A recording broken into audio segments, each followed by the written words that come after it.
Hafeez gases डिफेन में क्या था, हायर कंसंट्रेशन से मोलिक्यूल जो है वो लोअर कंसंट्रेशन में आ रही है, ऐसे ही है ना। किसी अली को नजर नहीं आ रहा होगा। ठीक है, आज हम लोगों ने क्या पढ़ना है, रेस्पिरेटरी यूनिट। बेसिकली रेस्पिरेशन के अंदर हमारे पास क्या हो रहा था, इनहेलेशन का और एक्सहेलेशन का प्रोसेस हो रहा था, ऐसे ही है ना। ठीक है, अली हमारे पास इंस्पिरेशन और एक्सपिरेशन क्या होती है, इसमें गैसेस एक्सचेंज हो रही होती हैं। ठीक है, गैस सब कौन सी है, O2 है और CO2 है हमारे पास। ठीक है, ऑक्सीजन हमारे पास क्या होता है, पूरी बॉडी को हमारी चाहिए होता है, किसके लिए, वर्किंग के लिए। ठीक है, टिश्यूज हैं, सेल्स हैं, ये हमारी बॉडी के अंदर है ना, ये चाहिए होता है कि नहीं चाहिए होता है, ऐसे ही है ना। अब हमारे पास ऑक्सीजन और कार्बन डाइऑक्साइड क्या होंगे, लंग्स के अंदर एक्सचेंज होंगे। जिस जगह से एक्सचेंज होते हैं उसको कहते हैं हम लोग रेस्पिरेटरी मेम्ब्रेन। आरएम कह रहे हैं। मेम्ब्रेन का मतलब क्या होता है, पर्दा, और रेस्पिरेटरी क्या है हमारे पास, जो सांस लेने के लिए इस्तेमाल होता है हमारे पास। ठीक है, वो पर्दा है जो क्या करता है, साफ को और गंदी गैस को क्या करता है, एक्सचेंज करता है। साफ हमारे पास कौन सी है, O2, और हमारे पास जो जरूरत नहीं है, टॉक्सिक है, वो कौन सी है, CO2। हम बाहर से CO2 लेते हैं कि O2 लेते हैं, CO2 लेते हैं, फिर O2 लेते हैं, O2। इंसानों में और पौधों में यही डिफरेंस है हमारे पास, के पौधे जो है वो क्या करते हैं, ऑक्सीजन को जो है वो क्या करते हैं, एक्सहेल करते हैं, और CO2 को क्या करते हैं, इनहेल करते हैं। जब CO2 हमारे पास क्या हो रही होती है, वो इनहेल करते हैं, और O2 एक्सहेल कर रहे होते हैं, तो वही O2 हम लोग क्या करते हैं, सांस के जरिए अपने लंग्स तक पहुंचाते हैं।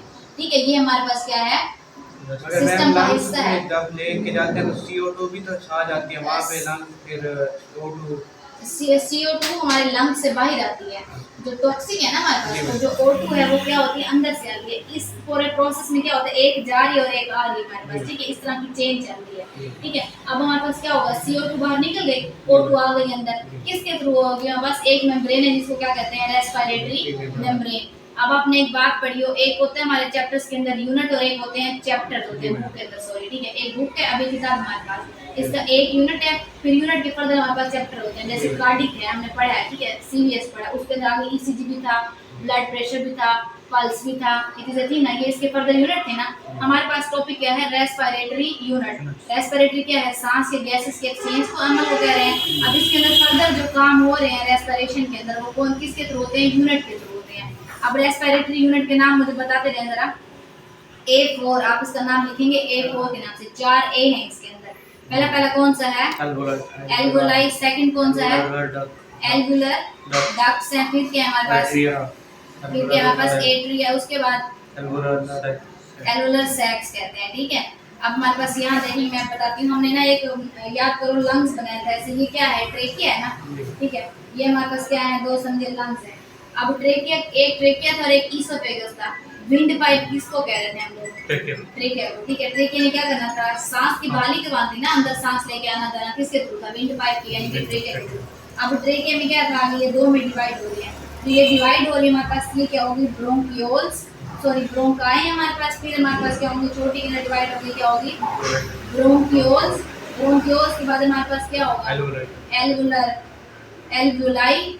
एल्वुलाई के बाद हमारे पास क्या होगा, एल्वुलर डक्ट्स, और एल्वुलर डक्ट्स के बाद क्या होगा हमारे पास, एल्वुलर सैक्स होंगे हमारे पास। ठीक है, ये अब देखो, एक रेस्पिरेशन था, और जो साथ पूरा प्रोसेस चल रहा है, ये क्या है, इसके यूनिट है। यानी कि इन सारे तरीकों से मिलके हमारे पास किसका प्रोसेस हो रहा होता है, रेस्पिरेशन का।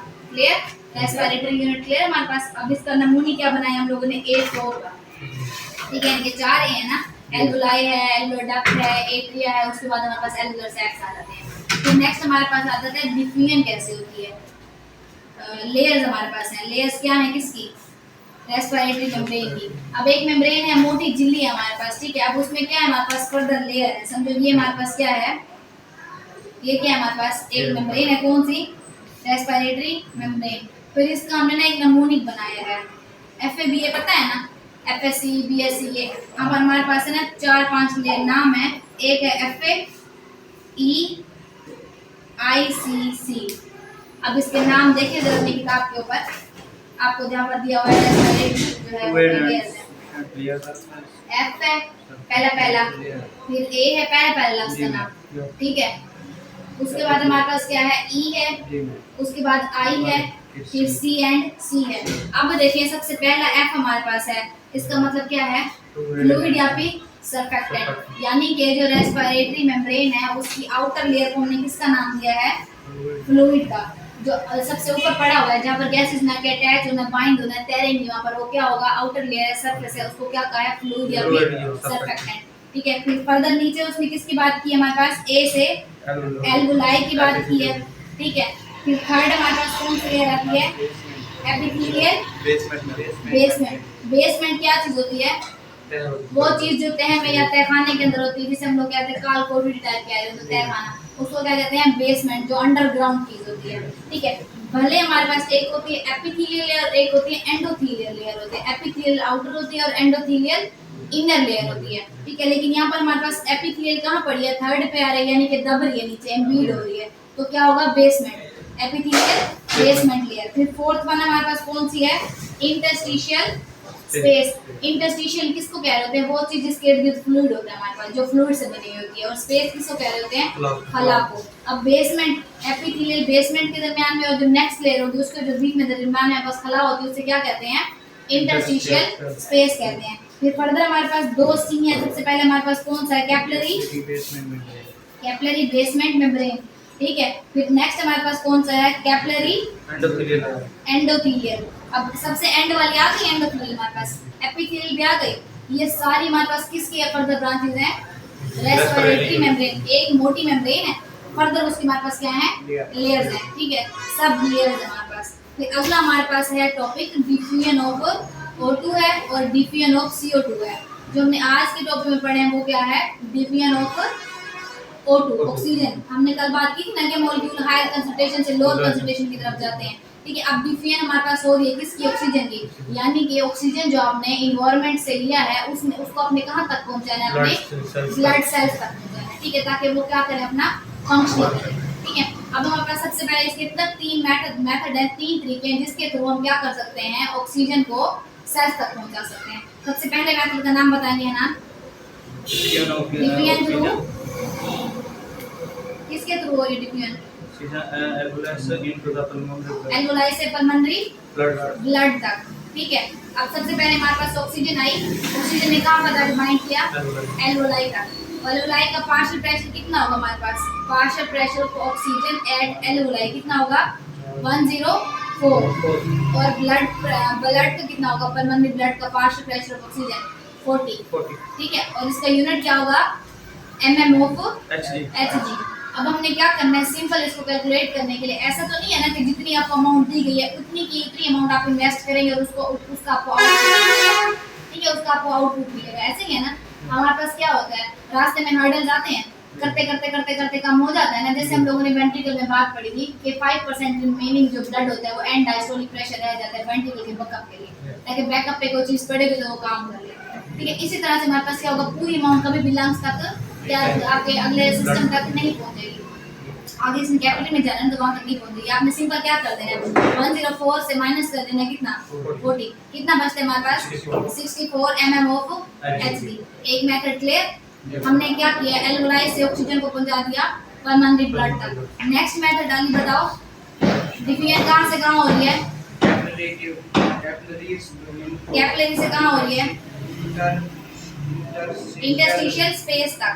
ठीक है, पहले हमारे पास कहाँ थी, एल्वुलाई से पल्मोनरी ब्लड तक। अब कहाँ जानी है, डिफ्यूजन होनी है ऑक्सीजन की कैपिलरी से इंटरस्टिशियल स्पेस तक। अब मुझे बताएं पार्शियल प्रेशर ऑफ कैपिलरी कितना दिया हुआ है, पार्शियल प्रेशर ऑफ कैपिलरी